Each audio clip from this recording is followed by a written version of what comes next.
สบายดีสวัสดีพี่น้องป้องปายสู่ครูสุคนเอามาพ่อกับบาวบูแซบนัวแนลคือเก่าพี่น้องมื้อนี้ได้มะขามพี่น้องนี่ตัวพี่น้องเลยจวดจ้าดอีกแล้วมื้อนี้มาพี่น้องมาแซ่บน้ำบาวบูนี่มะขามกำลังใหญ่พี่น้องซ้ำนิ้วมือเลย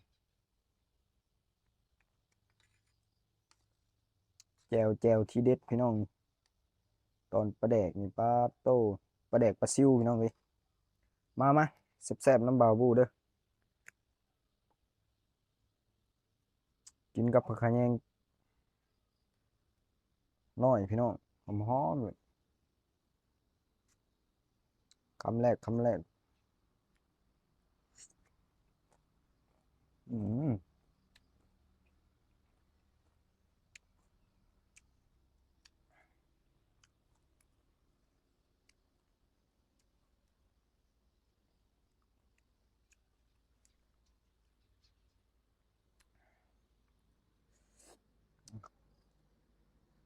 จวดจาดพี่น้องเลย อืมอืมบรรยากาศย่ำคำย่ำแรงพี่น้อง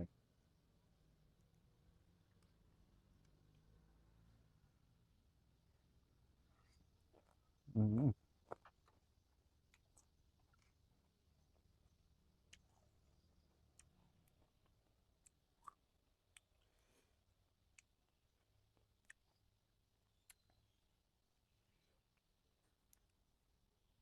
สมครับพี่น้องข่าว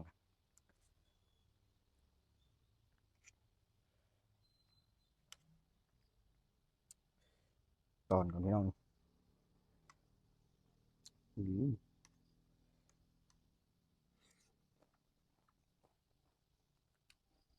อืม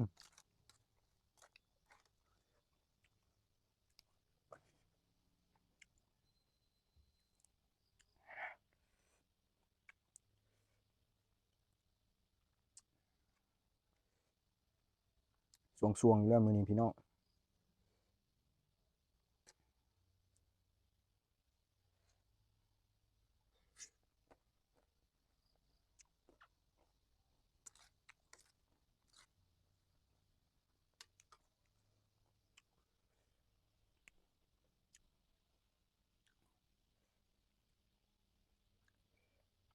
กินกับผักกะแยงเข้ากันครับพี่น้องเลย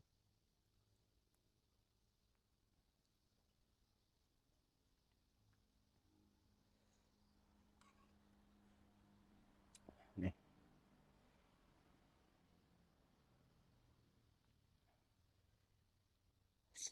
อืม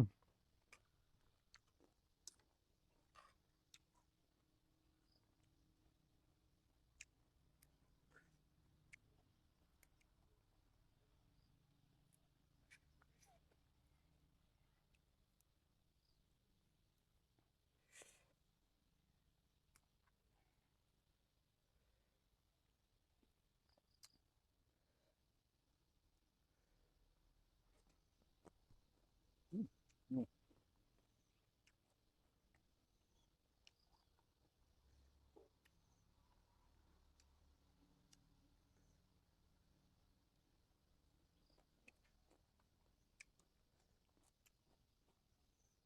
มะขามมาแบบเมื่อวานนี่พี่น้องเลย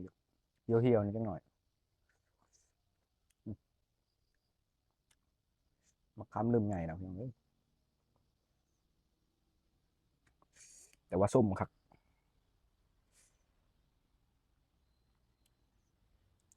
สุดยอดเลย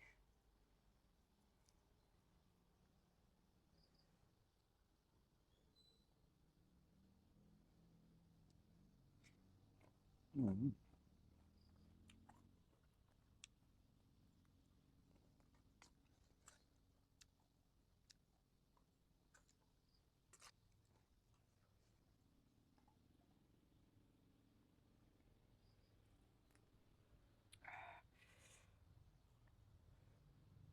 จวดจ้าดเลยพี่น้องเลย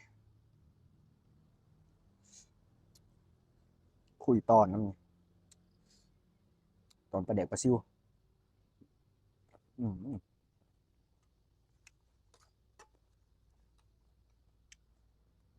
นัวครับพี่น้องเอ้ย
พุ่นน่ะ